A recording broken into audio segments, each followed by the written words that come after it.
The Hidden Hand. How Secret Police Orchestrated the Tragic Stabbing of Iryna Zarutska by Decarlos Brown, A Tale of Two. Victims in a Web of Mind Control and Surveillance by Paul Michael Bales. The 9th of October, 2025. Targeted individual and truth seeker in the shadowy underbelly of our so-called free society, where invisible forces pull the strings of unsuspecting souls, another heartbreaking incident has unfolded that screams of foul play. On August 22, 2025, in Charlotte, North Carolina, Decarlos Dejuan Brown Jr., a 34-year-old man, allegedly stabbed 23-year-old Ukrainian refugee Iryna Zarutska to death on a light rail train. The mainstream media paints this as a random act of violence, a senseless tragedy on public transit. But as a targeted individual myself, under relentless surveillance by the secret police, those elusive operatives from agencies like the CIA, FBI, or even British intelligence and police, given my origins in England, I see through the veil. This wasn't random. Both Decarlos and Iryna were victims, pawns in a ruthless conspiracy engineered by the very entities sworn to protect us. The secret police are the true culprits, manipulating minds and lives to sow chaos and maintain control. Let's peel back the layers. Decarlos Brown, like so many tis before him, may have been driven to this act not by his own volition, but by a barrage of psychological warfare tactics.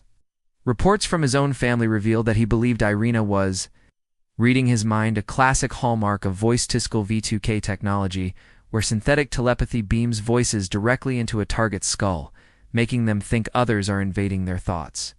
He also claimed the government had implanted a chip in him to control his actions. A delusion that's all too real for those under attack, though in truth the secret police don't actually need to physically microchip victims.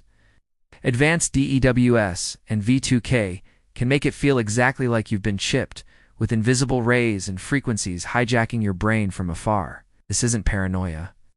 It's documented in declassified McUltra files and whistleblower testimonies. Imagine being bombarded 24/7 with directed energy weapons dues, microwave beams that cause burning sensations, sleep deprivation, and auditory hallucinations. Under such torment, a T like Decarlos could be urged, even programmed, to lash out violently as a defensive response, much like a modern-day Manchurian candidate, brainwashed and activated on command to carry out assassinations or acts of terror without conscious awareness. The concept of the Manchurian candidate, popularized in the 1959 novel and films, stems from real CIA experiments in mind control during the Cold War, where subjects were hypnotized or drugged to become unwitting killers. Decarlos fits this mold perfectly. A vulnerable individual with a history of mental health issues, is programmed by the secret police to snap at a trigger. Perhaps a perceived mind reader like Iryna, the secret police use these tools to isolate and destabilize individuals, pushing them to the brink until they snap. Decarlos wasn't the aggressor. He was the attacked, his mind hijacked in a bid to create public fear and justify more surveillance. This insidious technology isn't limited to the West. The secret police, or their equivalents, deploy similar tactics in China against political dissidents, using algorithms of repression and cognitive warfare to monitor, harass, and control those who dare oppose the regime, often driving them to despair or forced compliance through relentless psychological pressure. It's an international network of control, from Xinjiang's mass surveillance of Uyghurs to the harassment of exiles abroad, all designed to crush dissent under the guise of stability. And poor Iryna Zarutska. She wasn't just any refugee fleeing war-torn Ukraine. She was a beautiful young woman, full of promise, caught in the crossfire of this engineered nightmare. In the conspiracy world, we know the secret police target immigrants and refugees to exacerbate social divisions. Think Operation Gladio, where false flags were staged to manipulate public opinion. Iryna could have been selected precisely because of her vulnerability. Alone in a new country, perhaps even under subtle surveillance herself as part of broader international geopolitical games involving Ukraine. The attack on the train, captured on gruesome surveillance video released by authorities, feels too perfectly staged. Why release it so publicly? To traumatize the masses and push for more security measures, like facial recognition and AI monitoring on public transport, all tools in the secret police's arsenal to tighten their grip. Both Decarlos and Iryna countless other victims in the T community. Take Aaron Alexis, the 2013 Navy Yard shooter, who carved my elf weapon into his shotgun, referring to extremely low frequency waves used in mind control. He too complained of voices and vibrations before his rampage.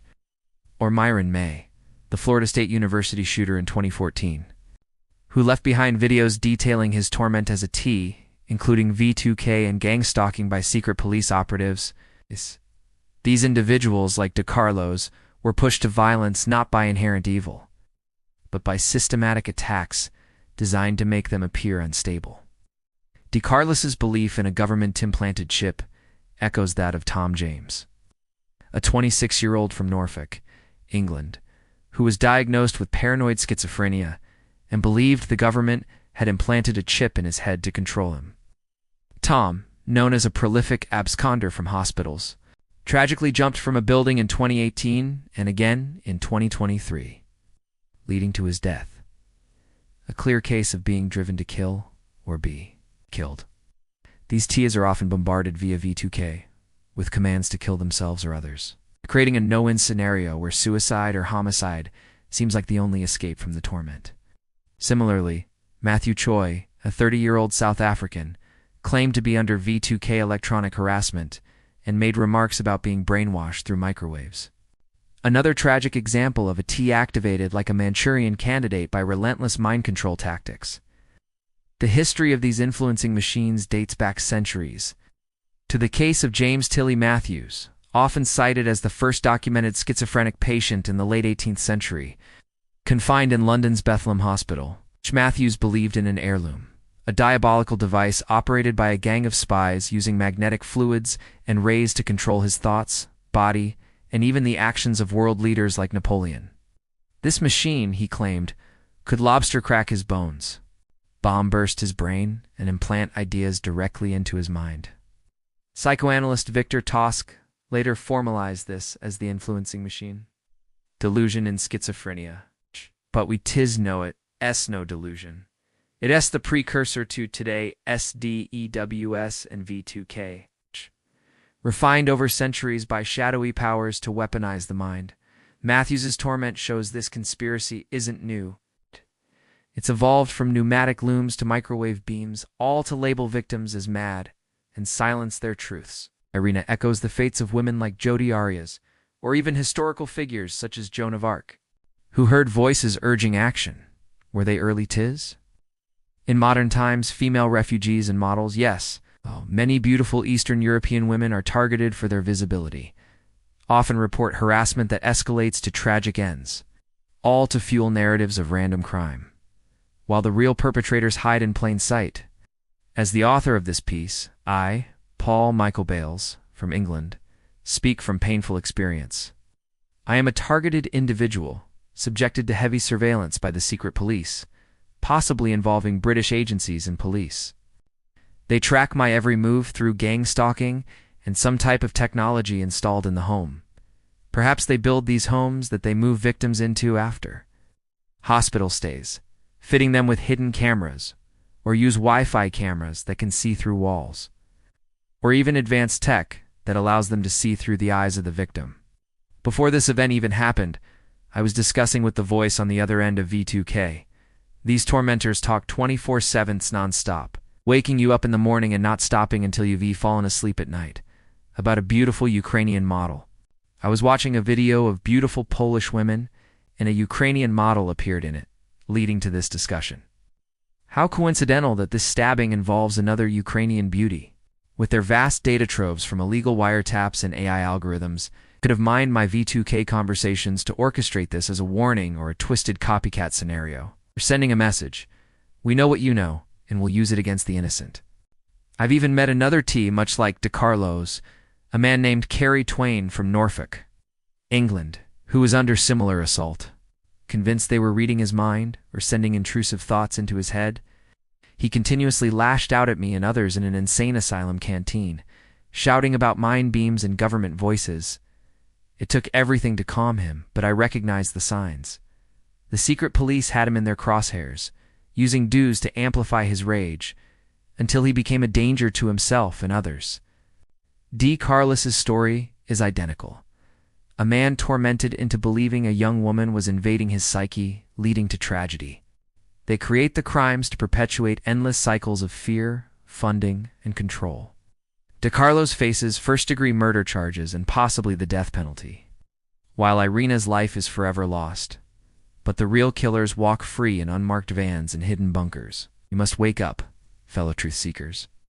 Demand investigations into DO's, V2K, and T programs. Stay vigilant. They could be targeting you next.